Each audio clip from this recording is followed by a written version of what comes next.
Le salon de l'auto se tiendra-t-il à Bruxelles en janvier 2021 ? La FEBIAC, la Fédération automobile qui organise l'événement, y tient. Mais vous allez le voir, dans ce reportage, certains constructeurs et importateurs sont hésitants.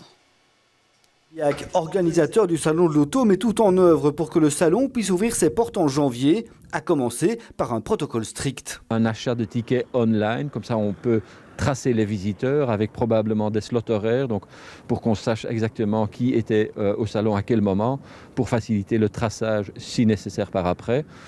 On va aussi limiter le nombre de visiteurs en même temps. Soit 10 par mètre carré, 9000 personnes à la fois, en 3 tranches horaires, c'est-à-dire 270 000 visiteurs en 10 jours.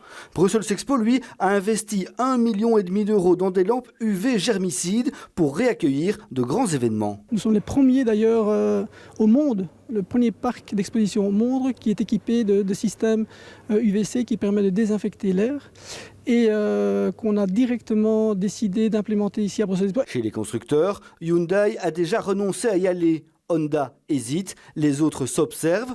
Tout dépendra des conditions. Un scénario qui vise 300 000 visiteurs, qui est encore beaucoup moins que sur un salon normal, mais qui reste quand même acceptable pour nous, marques, pour avoir un retour sur investissement raisonnable. En sachant qu'il faudra désinfecter les voitures en permanence. Comme on aura moins de visiteurs, ça va être mieux gérable, mais aussi on aura nous moins de frais, on aura moins de personnel, besoin de moins de personnel, et donc ce budget-là, on pourra l'investir justement dans l'hygiène. Tous les acteurs se réuniront le 22 septembre pour décider de le faire ou non. Dans un marché à moins 26%, le salon serait bienvenu. La plus grosse crainte est qu'il soit organisé puis annulé par le gouvernement en dernière minute.